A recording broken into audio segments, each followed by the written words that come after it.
Okay, hopefully they will show up.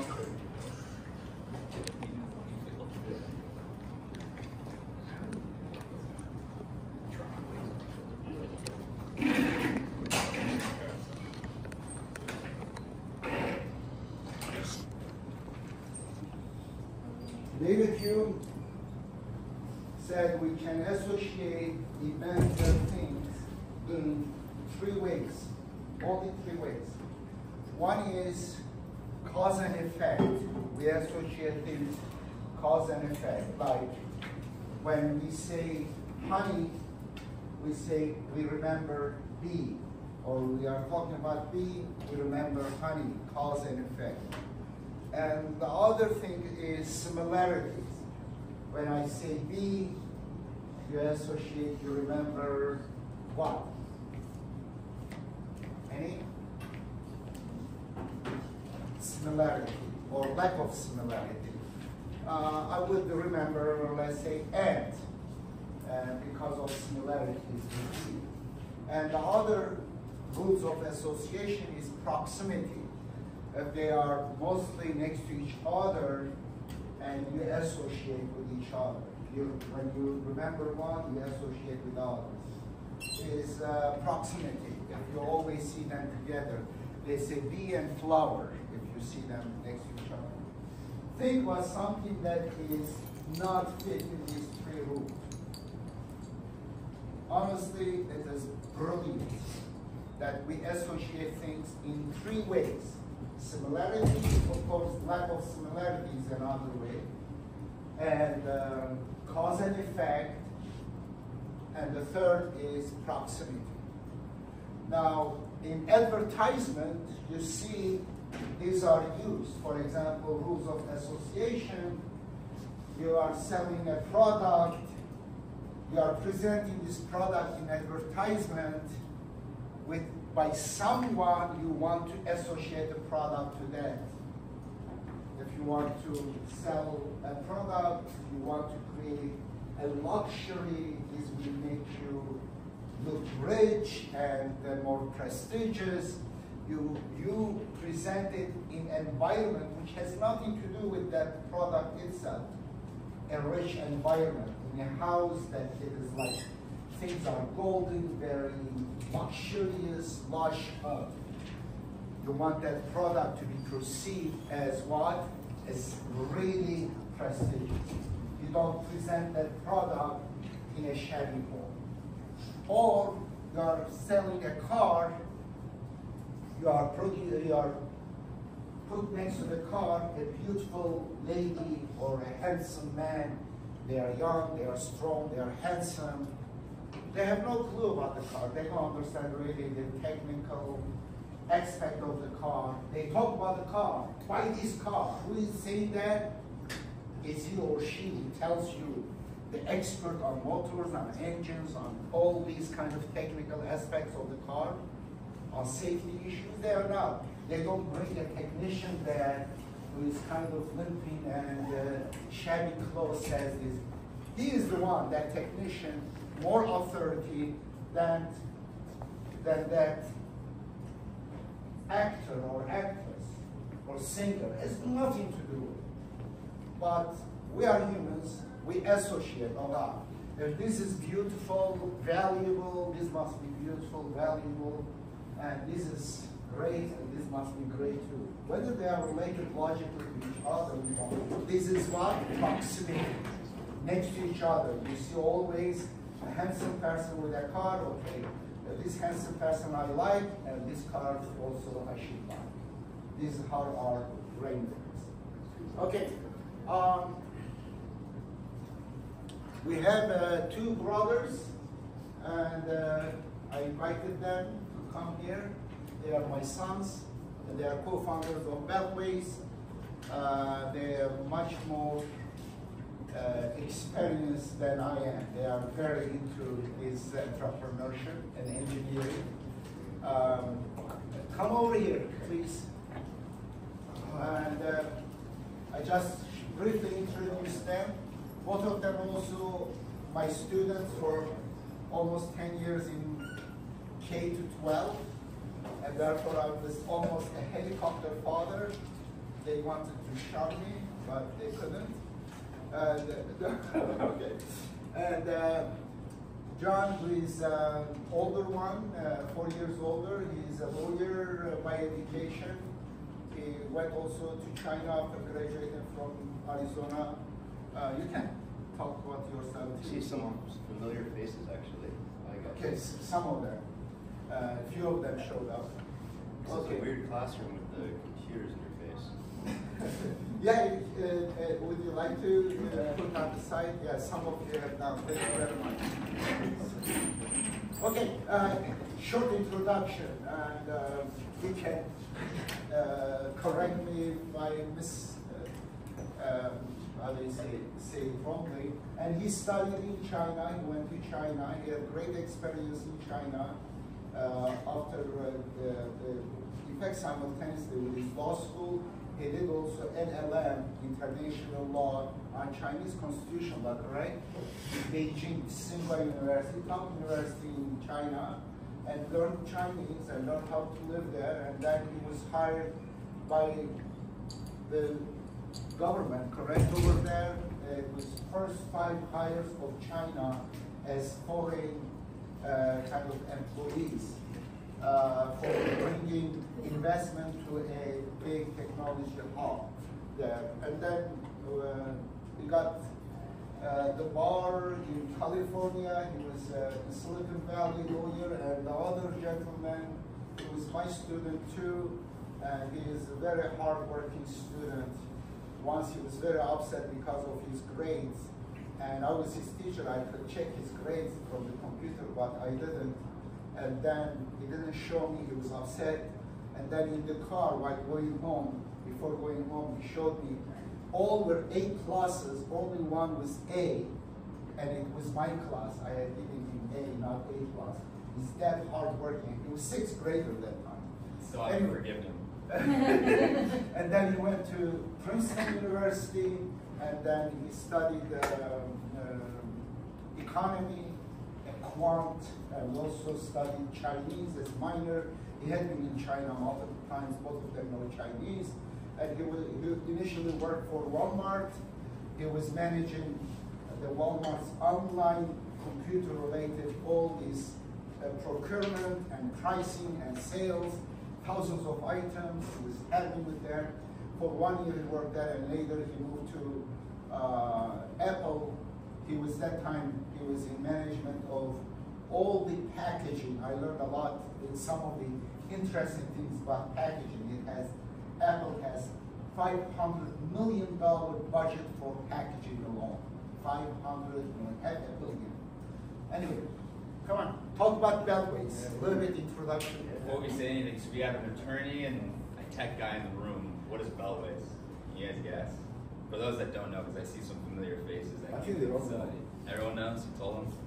Right. Yeah, they Who know. can describe it in like a businessy 1 sentence? Who can efficiently describe what we do? If you had an elevator pitch, what would it be? Anyone know? As I told you, What do we got? I'll say a modular transportation system. Okay, you described it, but elevator pitch. But you have to add some stuff to that. You describe the product. What's the business case? What's the use case? What's the market? Say efficiently transporting individuals or the public. Okay. Public transit market. All right. What's our business model?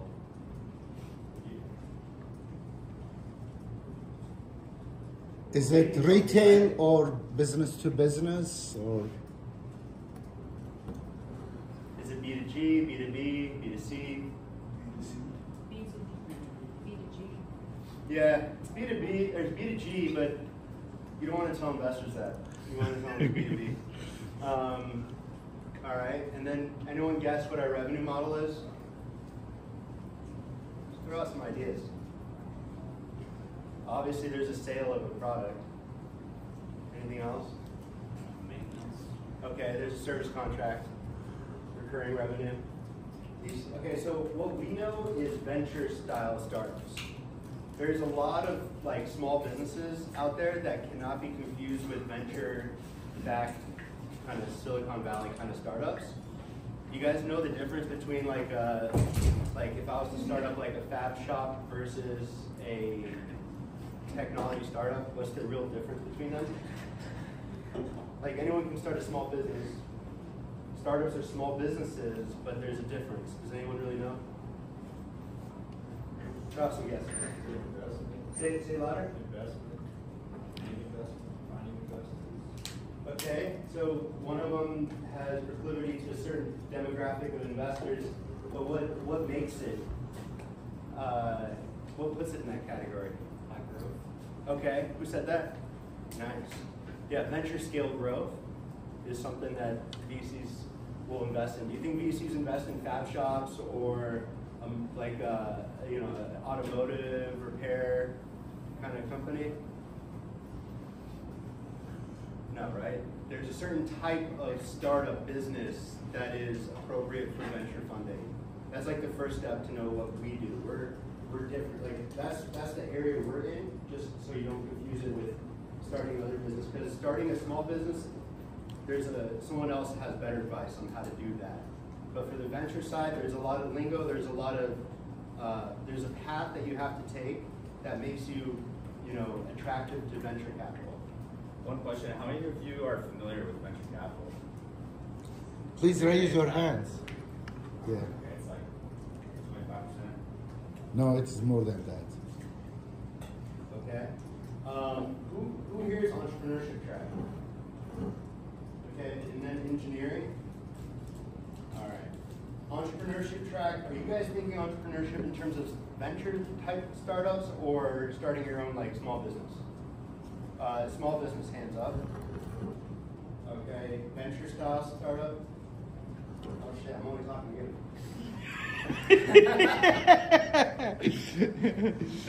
It's a lot different. What we're about to tell you is like 95% of it's unrelated to anything you're saying. Oh my Maybe God. the early stage is the same.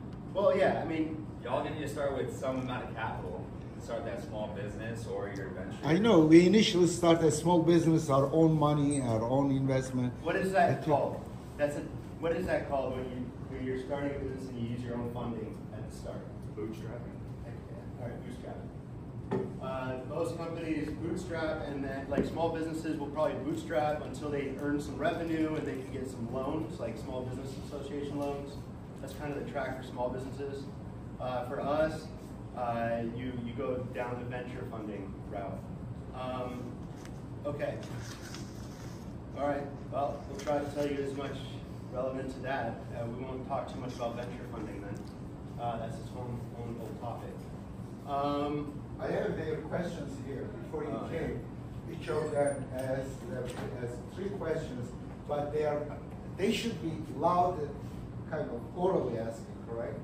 Well, let's Yeah. what do we want to talk about first in terms of like this whole idea of starting a business? What's interesting?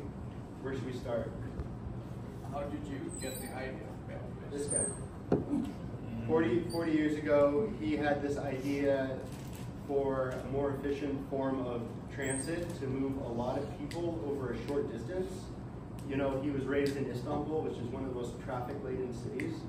So it didn't make sense to him that you're moving, a 5-ton car for like 200 pounds of flesh, and they're stuck in traffic, and they can walk faster, even without any like mobility-enhanced transit. So he thought of this efficient way, which was conveyance. Like conveyance is like the most throughput, which is capacity, and he wanted it to accelerate because airport walkways are slow. They don't make any sense. They're actually slower than walking. They're there for operational flow and to assist the people that are mobility impaired. So they're not even really a transit system. That's why you don't see them outside of airports moving walkways. So he was like, they have to be fast. And then his unique insight was a modular design to that technology. And that's where we're at that point right now, and that's where our IP's around and everything. A lot of small businesses will never really engage in patents, but some of you engineers here will be developing products that can be patented, and that's like a lot of money but it's worth it in some respects. Our recent patents, mostly two of them, they are proven. They are incredible. They became engineers. They passed me. Right now behind, I just once I word that. So the origin story, that's the origin story. Mateen and I, during COVID, we just decided that we wanted to start something and change the world, and this has an opportunity to make a massive impact. So there's a lot of types of companies and like a lot of types of reasons you go into business. Some of them are, to make money. Other ones are like you think society needs this thing and you want to do it, like mission-driven kind of approach, and that's kind of where we are. So people at Bellways understand that we're trying to accelerate humanity. This is a much more efficient way to move. It opens up so much more economic viability, and like being able to walk fast through a downtown is like a paradigm change, and it's going to be better than any micromobility or waiting for an Uber to get like across downtown. Like this is like a game changer for that. We're not there yet. We have a GTM. Does anyone know what GTM stands for? All right, this is not a small business kind of, it's a go-to-market strategy. What's your go-to-market strategy? You got to know like what's the first step to getting revenue, and that's like what's your first market, what's your first customer profile, all that stuff you need to understand. Sometimes people develop a product without knowing the customer, and then they try to finesse that product into like the customer's desires. Others go to the customer first and see what the problem is, what the need is, and then find a solution to make for that. Product market fit is huge. Like for us, you have to have product market fit to be venture. They have to know that there's a lot of people out there that want this product and that there's a large market for it. Like to be venture scale, the market at least has to be $1 billion market.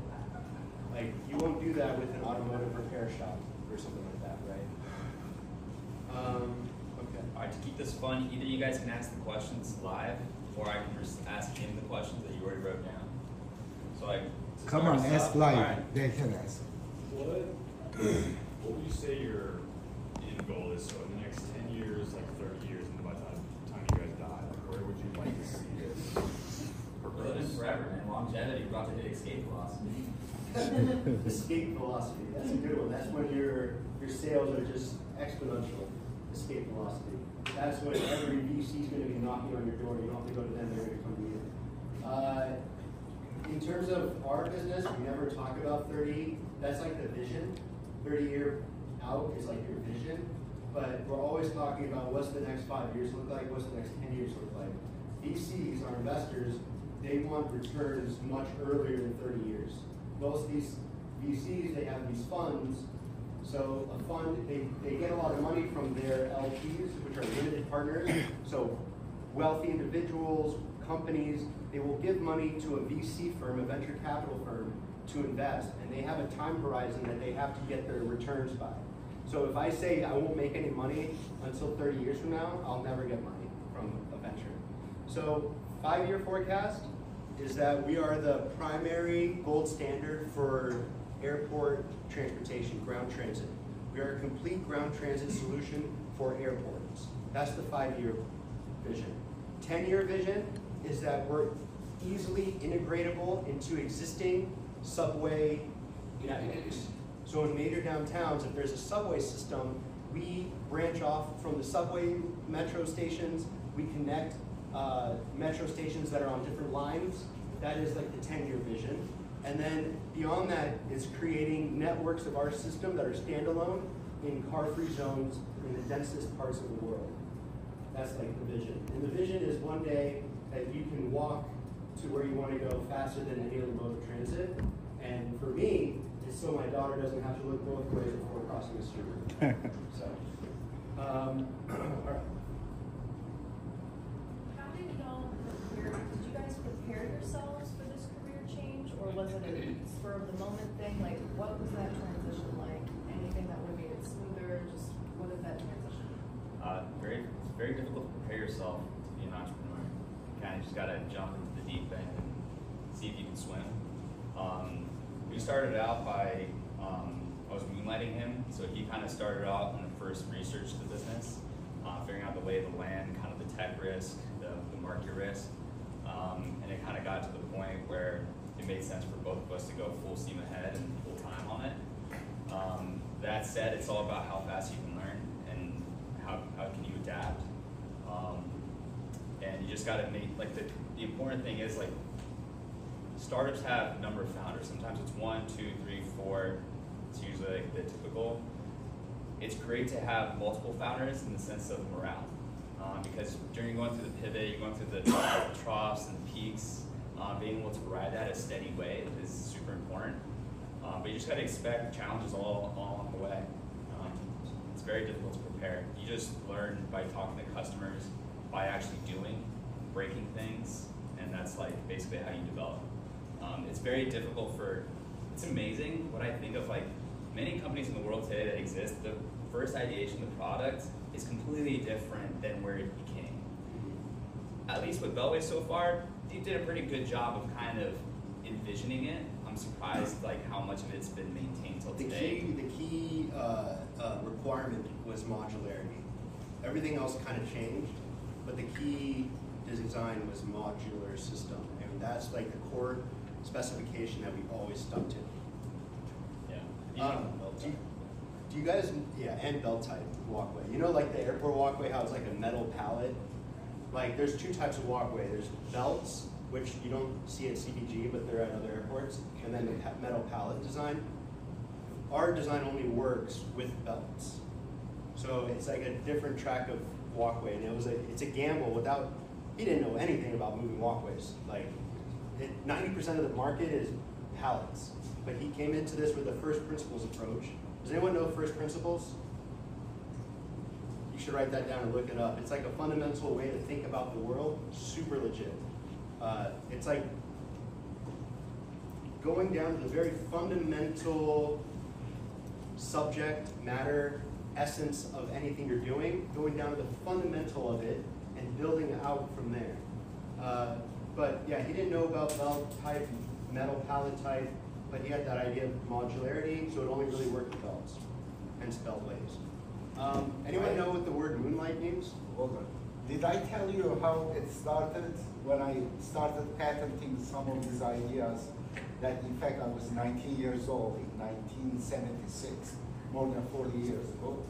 And then they saw my patents, they called me, they said, we are going to found a startup. I said, that's great, about 5 years ago. I said, that's a good idea, otherwise it will stay in the computer, not even printed. And then a few weeks later, they called me, they said, we are going to resign from our jobs, and we are going to invest in it. Oh my God, I said, bad idea. Because I'm not an engineer, I don't know millions of the things, I don't know about this, it seems common sense, but also I don't know that I don't know trillions of the things. It is, I said, I give only 15% chance. And then both of them resigned from jobs. He was making good money, good prospects, career. And then they had about combined $150,000 to $200,000. They put in it. Incredible courage and thing. I got first time in my life a kind of anxiety. Here it is. I don't care really about myself. I am very easygoing guy. I'm the second happiest person. And here it is, not only me, they trust on this idea, which I'm not 100% sure, correct, whether it work or not. Because I'm not an engineer. I have only one semester engineering, that's it, dropout. But so far, well, the thing is, the reason I was so happy about that idea, and there's 1,000 ideas. Ideas are easy to, find. It's about the execution, I think. But when he didn't mention, after the Chinese government job I had, I worked for the Bush family's private equity firm out in Asia, and I was a middleman between companies. Like, I was trying to make deals between two companies. I had no control over anything. So I learned at that point, I want to have control over a product. That way I can control the destiny. I'm not at the whims of other people. The second thing I learned in business is you gotta have trust. If you don't have trust, it's 10 times harder to do anything. So who else would I trust more than my father as the inventor of the core technology? If he was a complete stranger and I wanted that technology, there was 1,000 different points through these last 5 years, that things could have fell apart if there wasn't trust on that core technology. Again, would have been a middleman between the product and the market. So knowing that it was him that invented a really cool idea that could move humanity forward, and I could do it with the smarter half here, it was awesome. But yeah, 2 sons, all your kids going into the riskiest thing ever is, yeah, it's, do you guys know what moonlighting means? He said that word, moonlighting. Did you kind of like working 2 jobs or overlapping? So yeah, he was working at Apple, paying the bills, and I was starting to develop the research around this business. So I quit my job first. For 1 year, we shared a bed in San Francisco. It was a grind. Startups are a grind. You better grit your teeth and prepare for an insane amount of risk tolerance. Elon Musk, forget about politics, he had a great quote. It was like, startups are like chewing glass and looking into the abyss. Like, it gets crazy in terms of like your threshold for pain and risk. You gotta have that going into any business. So if you're starting a business, get ready for that. I got a question for you guys. So, put yourselves in our shoes. You're in 2020. Our heads, not shoes. You have an idea of a modular accelerating walkway. You got a little money together. How do you get started? These are capital intensive things. You can't just like go out there. Yeah, you're going against multi-billion-dollar companies. Hardware is expensive. That's another thing Silicon Valley doesn't really like, is hardware startups. They like software. It's so scalable and all you have to pay is labor. Like hardware, there's a lot of capital costs. So how do you do a capital intensive project with only 200K? It took me a while to think of what that step was for us. Finding vendors, I don't know. But I work in the shop a lot and I use power tools. My ears are like, you gotta come back. You say vendors? Yeah, finding vendors. How do you pay them? You mean contract manufacturers? Yeah, maybe. You guys can potentially sign a deal where they provide you guys an amount of utilities you guys need to get that going a little bit. All right, that was one of the first things we did. We Yeah. approached one of the belt-tied walkway makers in San Francisco. Problem that arose there. One, they were already in the business, so they had a little bit of a conflict of interest. 2, we had not fleshed out the designs enough. So we go there with kind of a napkin sketch, more than a napkin sketch, sort of drawings, but still unvalidated. Go there and you get this crazy quote back. Millions and millions of dollars to build this system. And you still have risk because you haven't validated anything.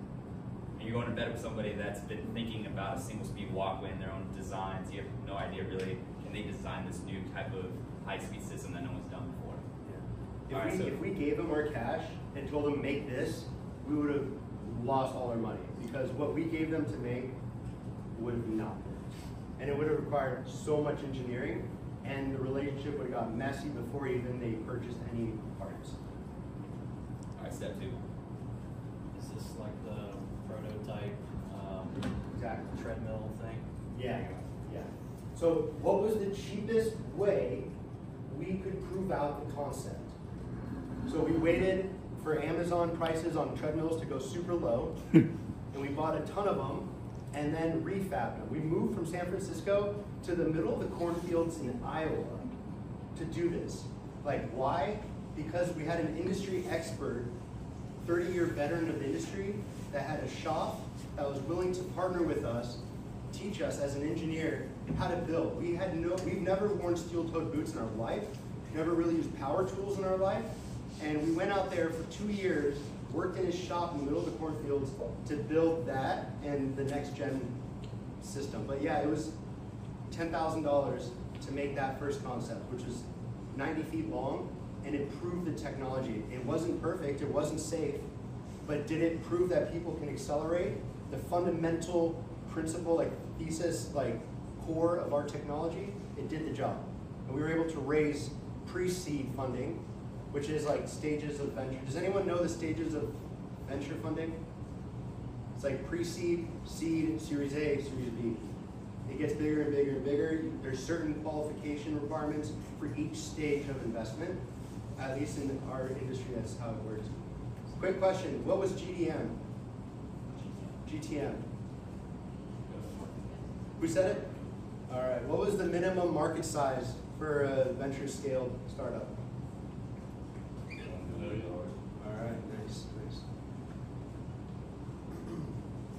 Well, I see a question here. What was the biggest challenge you had developing Beltways? I would say in the early days it was that first getting from like proof of concept to getting capital enough to actually make this a robust, sellable system.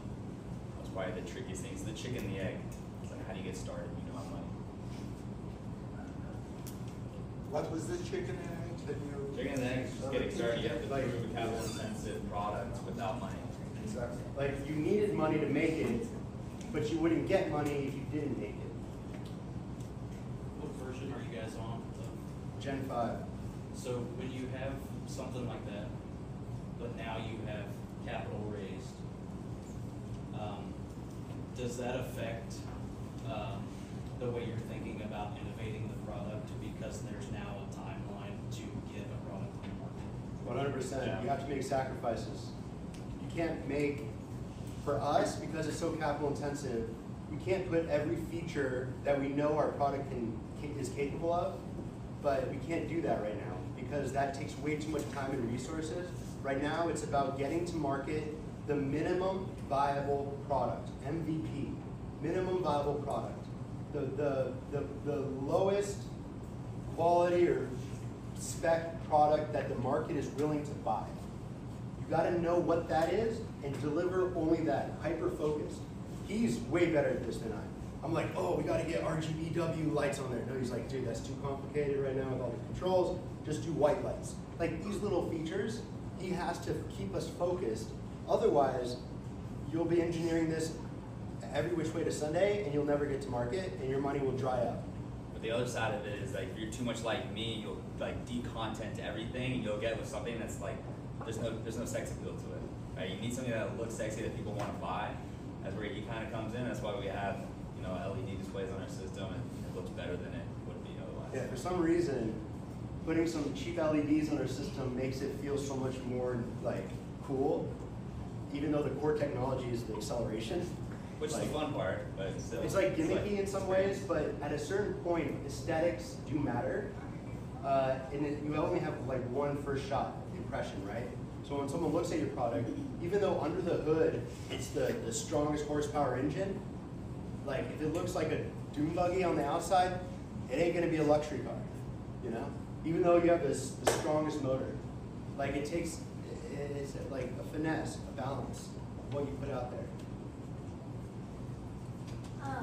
Since like how you both said you didn't really know like much about it when you were getting into it, what was something like you felt you brought to the table with your prior experiences that helped you stay in the game of this? He probably has different ideas than that. First of all, we had no business doing what we were doing right now. The fact of the matter is no one in the world was going to do it other than us, so I think that's the first qualification, prereq.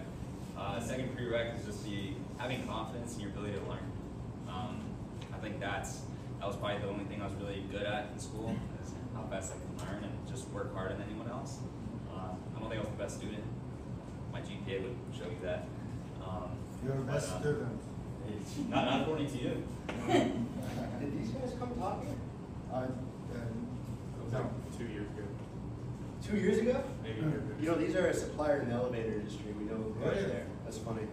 Yeah, they have. It even says in here, elevator business. All those escalators and moving walkway and handrails that you touch, that's that group. Yeah, they make those. That's funny.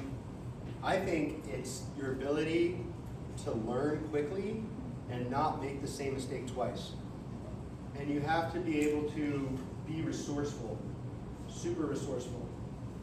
And another thing is when people say it's not possible or no, like you gotta just ignore that.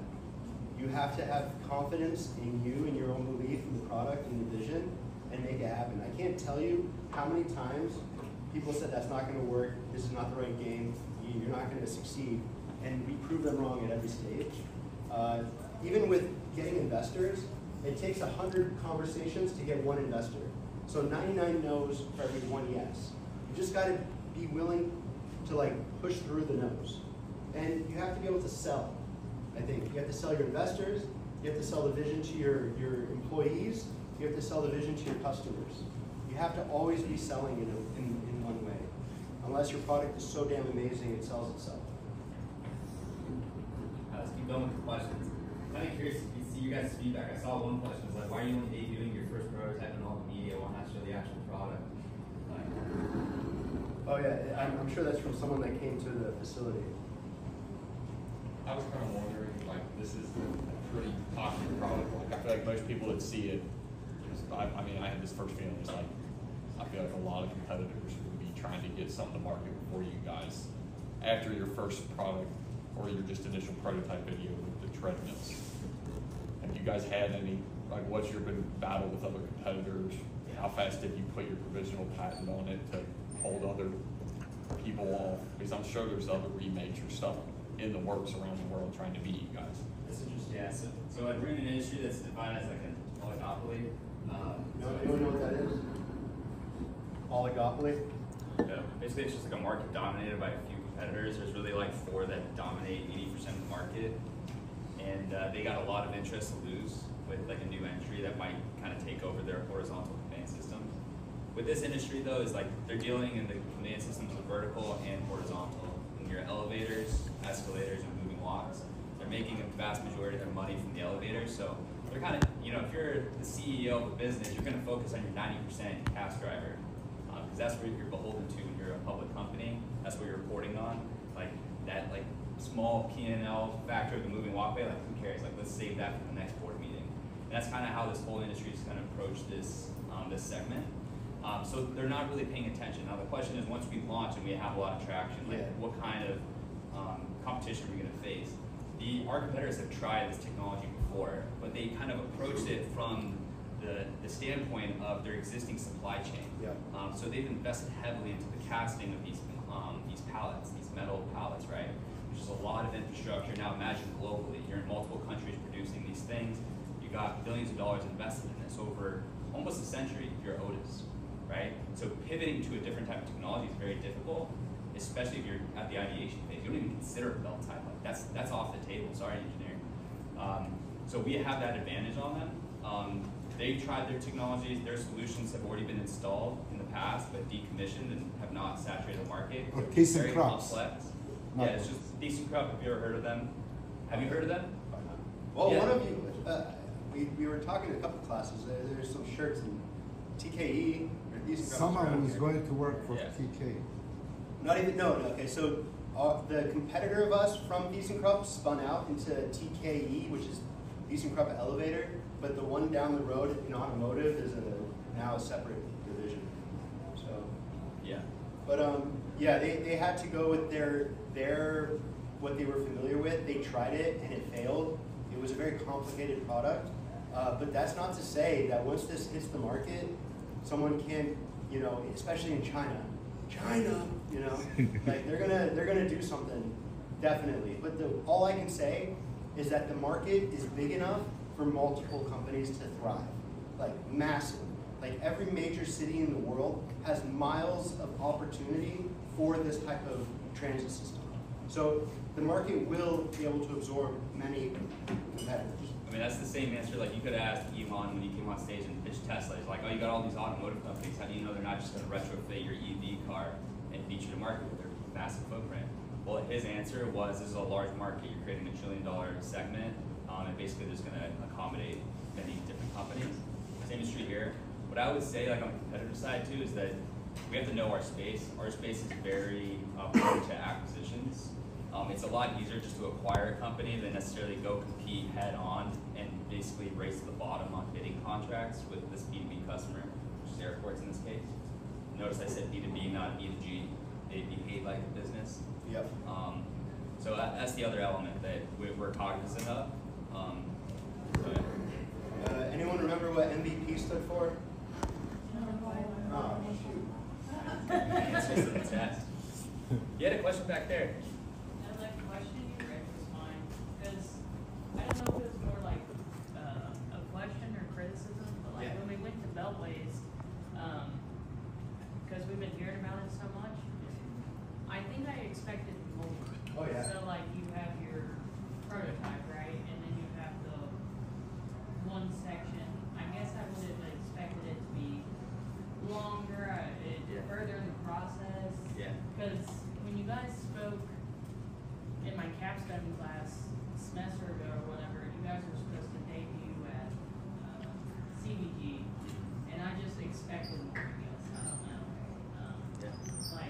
you'd be a good investor, you want the startup to move faster. Yeah, I don't know, it's like, is that still a thing? You guys were debuting at CBG and the... We're going to debut right before CBG at something else, but yeah, CBG's happening this year.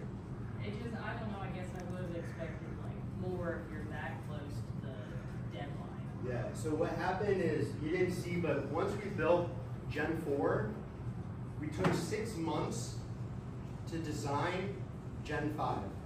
And that was 6 months of no build. It was purely engineering because we had to bring the cost down.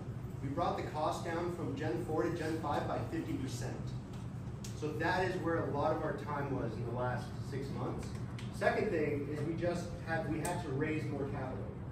So raising capital takes a lot of time. So we just locked in January a lot more money to be able to finance the purchase of the build. And just yesterday, we kicked off the Gen 5 and it's being built right now. It's like almost done. And that module, our iteration is really easy. We don't have to build a whole walkway for every iteration. All we have to build is one module every iteration, which is capital efficient in our industry. That thing is now being built, it's almost done. And hopefully, if all goes well, that exact blueprint is what we're gonna replicate 30 more times to make a long system. That part will be really quick. You gotta go slow to go fast. So it took a lot of engineering to get this cost down. But yeah, there's a lot of hype. Some startups, they raise $20 million without even having a product. Like, hype is something you need to generate in order to get everything else moving. If you're not exciting, then customers don't want you, people don't want to work with you, and investors don't want to invest in you. It's a balance. But you got to deliver, right? So we've been able to deliver at every stage that we have repeat investors and new investors coming in because, like, we can't overpromise and underdeliver, and you have to balance all that hype and realism. I think just like, because when we visited Beltways, I think leaving there, I was like, that's not really what I expected. So like, I was like, yeah, I can see, or I hope to see how things go when it's done. Yeah. But I don't know. I'm not entrepreneurship. I was like, You're engineering. yeah. I was like, I don't know. Interesting to see like where you guys end up. That small system though is an entire system. Remember we were like talking about how to efficiently prototype and test out your like de-risk your product. The first one was a bunch of treadmills to make sure that people can accelerate over different speed belts and do it comfortably. Well, not comfortably, but just do it. This iteration, it was like, what was the simplest, cheapest thing we could build to de-risk this product? And that was, you had an entry section, a transition section, and then an exit. What you stood on, that small system, it had every component that a larger system would, because the transition between two modules had to be tested. But now that that transition is de-risked, we know that multiplying that transition this many times won't change a thing. So it took a lot to engineer that to make sure that was good before we put a lot more money into building identical modules. Like, you don't want to spend all your money on a copycat of a module that ain't gonna work, because then you just wasted everything. So you gotta go very slow, make sure everything works before you spend more money. And we're pre-revenue, so we can't hire 1,000 people. We're not gonna have crazy production or machines. You know, we don't want to take on the capital cost of buying CNC machines and lathes and all these things when we can just like get our parts from a fab shop, you know? So like you can't spend too much money too fast. But yeah, stick around for 6 months and we'll see. Where do you guys get your materials for this? Do you get a top material? There's a lot of materials. Doing our best to source domestically as much as possible. I saw a question here about tariffs. The whole landscape of the world is changing almost every day. Nobody really knows what the heck is going on. So you have suppliers calling day by day. So a lot of the domestic suppliers get their source from overseas. You know, if you have like an extruder that's in Michigan, well, they're getting their raw aluminum from Canada. Yeah. If you got a welding company, well, they're getting a lot of the plastics from overseas too. Or a controls company, like a sensor company, the stock inventory here, we're getting from Germany. The whole world's interconnected at this point in time. So like the tariffs question is it's a big concern. But we're doing as best we can to kind of keep it local. It's very difficult. I think like American kind of like manufacturing it's going to take time for it to come back to like the level that probably before in the world, relatively speaking. And price, like it's, for us, I'll just tell you straight up, like getting some of our aluminum fab parts done domestically, the quality was actually lower, so it wasn't to spec because we have high tolerances and stuff. It wasn't to spec. They didn't do a good job of like the quality inspection because they don't have these highly expensive machines that with a probe touch every dimension to make sure it's in spec. The timeline and cost just wasn't there. So we are currently using for our fab parts a Chinese supplier. That is insanely awesome, and I wished that it was here, but we don't have that in the US right now. Like these guys can do everything we want quickly, cheaply, and at the specs we want. So we're gonna deal with like 125, as of this morning, was 125% tariff right now on that. We'll see what happens. Hopefully there's like a deal like every other 75 countries. Yesterday I was texting my investors. I was like, our controls equipment that comes from Germany, there's now a 20% tariff. Later that day they texted me, no more tariff on Germany. It's like, but I gotta put these POs and these purchase orders in this month. So like, when do I do that? And am I gonna have $100,000 more cost on tariffs? So yeah, it definitely impacts, especially hardware, definitely impacts you. Which one's the lawyer? Yeah, me. Would you say that a lot of people are get kind of turned away by the whole aspect of like there's a sort of like you guys have put a lot of time and effort into the transition in between the two belts. Is there ever like a thing like a safety concern? Like I know you guys have you saw the video of the baby and the hair going into it and everything, but there's always like a what if. Is that ever like turned off like an investor? I mean, before you ever build a product, especially a public transit product, as an attorney, the duty of care for a public transit system is a lot higher than a bicycle or like a car or something that someone assumes the assumption of risk for when they're doing it. Like skydiving, you're assuming the assumption of risk that it's a dangerous thing. For public transit, people, everyone is coming without consenting to any high risk, right? So the duty of care as a company for public transit is insanely high. So every time, like the first question, is it safe? So everything we've done to date is all about safety. Like everything from the first system that wasn't safe, that treadmills, everything we've done since then has been on the design of safety. And efficiency too. Safeties. So yeah, safety is number one. And the only way to really prove that, and there's like these stages of technical readiness levels, TRLs. And if you ever look up TRLs, it tells you every stage of TRL until you're like at level 9, which is like, it's commercially safe, it's ready to go. But every step from initial concept to prototyping to testing to public use to commercialization, we're at like a TRL like 7 right now. Once we put it as a pilot at CBG, that's like a TRL 8. And then we're gonna fine tune it after that because you're gonna learn a lot from just putting it into the world and what worked, what didn't. And then we'll get to TRL 9 once we commercialize after CBG's pilot.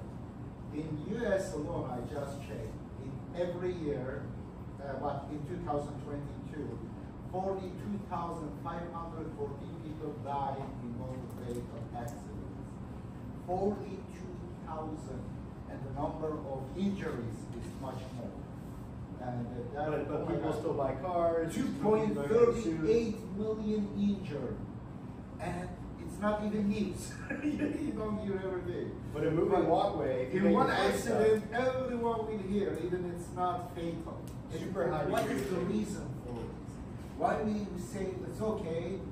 Automobiles can kill so many people every year, thousands of people. But that is interesting psychology, it's not science. Well, there's easy reasons. What would be a reason we're okay with these high numbers of deaths from cars? Like, why do we endure this as a society? It's like cars are like the leading cause of death before COVID of healthy adults. The human factor of it, like you can't control someone else's actions. Yeah, I would think it's just the fact that we need it. You can't go anywhere without a car, at least in the U.S. A lot of places like around the world, they don't need a car and they don't buy cars. But in the U.S., it's like a necessary evil. You got to have it, and we just got to deal with it. But yeah, you don't hear about deaths on subways ever, right?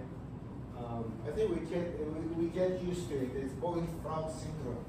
About EV cars, autonomous cars, we are much more suspicious and kind of very split in the hair on that one, correct? Because need technology, and with time, if certain death happens, we get used to So it. you can't even blame the driver. There's no more driver, so the liability is all on the autonomous vehicle company. So that's why it's a high duty of care, because they relinquish any control. Yeah. Yeah, question?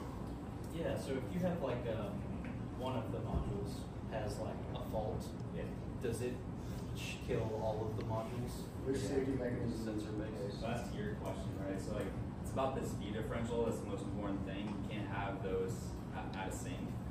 So basically, we have a bunch of redundancies in place, and basically a deterministic clock that's monitoring the speed of every belt at multiple layers. Milliseconds. Yeah. So like, in the span of like less than 100 milliseconds, if our belt speed is not exactly what we tell it to be for any module, the system comes down to a decelerated stop. That's just per the code. So it's like a there's like some established walkway codes that help us kind of navigate like a century worth of safety studies. And then there's some new ones that we have to add on to with our own testing. And you are also tell them that you are also on ASME code committee. Yeah, so starting in this industry, we had no business industry. We didn't know what the hell a moving walkway was or what, but now we're actually on the committees that regulate the entire industry for the US and Canada.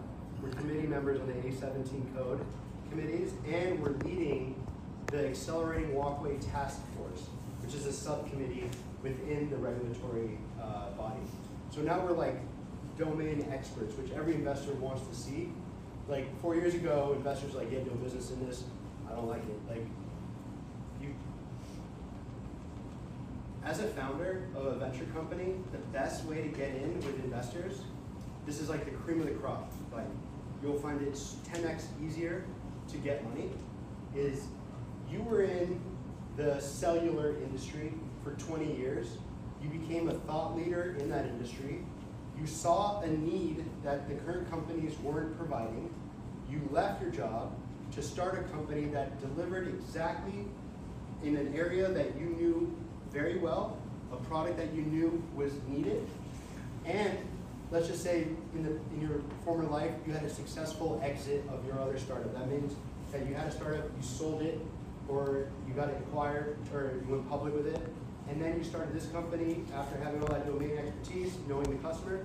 You'll find money like that, like so fast. So we didn't have that luxury. I'm a lawyer, he's econ, supply chain. So it took us a while to give investors confidence that we were the guys to do this job. I want to be cognizant of time because we're running to the limit. Some of you suggest that you want to start a business. Maybe we use that time. Yeah, let's talk about it. What kind of ideas are you brainstorming? Is there any way that we can discuss it as a group here? Any questions that come to mind? Yeah. I think you said you were going to start a venture style business. Well, I just thought about it since building that the startup I do now. Like my boss has essentially said he's trying is not fond of, so getting money from venture capital is easier. What startup is it? Builderbacked. What is it? Builderbacked. It's they're partnered with Fisher. It's like a concierge service or whatever you need to do. Do you think it's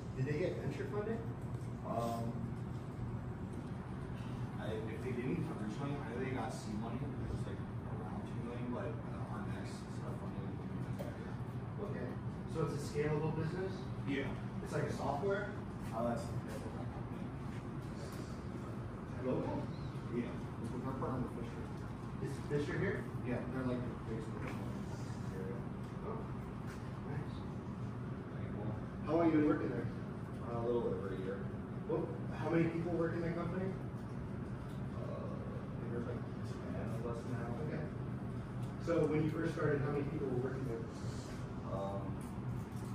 There's 3 tech people, CEO, and then me, one other guy. And what do you do for the company? Contacting homeowner providers, onboarding providers. What's your title? Titles are a little iffy, like when we come to fix on it, it would be like a service manager, I guess you could say. Yeah. Do you have equity? Not yet. When I sign on for the time, it's options. Yeah. They have a vesting schedule for you. When do you graduate? This semester. So did they give you the offer? I'm not sure. Not yet. I got the offer. I just haven't signed it yet. They used to be able to work and get it You can talk more about that. I know a lot about this stuff. If you don't ask for more, they won't give you more. Yeah. And it seems like you've been with them for a year and they've invested a lot of time in you. So you might have more leverage than you think to get more equity. And by asking for more equity and showing them that you value the equity, you're showing the founders of the company that you believe in the mission. Like, when we hire people, we kind of like, a little side test that they don't really know is like, we try to learn what they value more, the money or the equity, like the salary or the equity. And when they value the equity more, it's a good signal to us that they believe in the mission and that it's going to be a successful company. So whatever your salary is, I would say go to them and say, hey, I've been looking at the market, I think, like, whatever your reason is, ask for more equity. And if they say no, be willing to even drop your salary a little bit and be like, all right, I want to take a little bit of a cut on my salary, give me more equity. Okay. I mean, unless you value the money, it's different. Yeah. It's like if the salaries, already low. Oh, yeah. But it is not really valuing the money, it is valuing the short-term interest versus long-term, bigger but risky interest. There are different factors involved in the decision. Why do you want to join the company long-term? What about the startup made you say, I'm willing to commit my life to this? That's just, I guess no one else is really partnered with builders in that industry. I know a lot of partners, especially my age, you don't know who you need to call, like you need to sit down in your house. So if you want a porch installed, I would make a call. So just having that available, partnering with a big builder, and then seeing other massive builders want to be part of the company, and we have to tell them, oh no, it doesn't. Like, We have 1 more minute. So. Are you bringing in any revenue? Have you brought any revenue, or are you doing just customer relations? We just started bringing in revenue. I think we've 3x every month so far. You personally, have you brought in revenue? Like being paid. No, have you been responsible for bringing in customers? Yes, but I was, for me, that's recently. It's more bringing on providers. So we broker the work to the provider. Okay.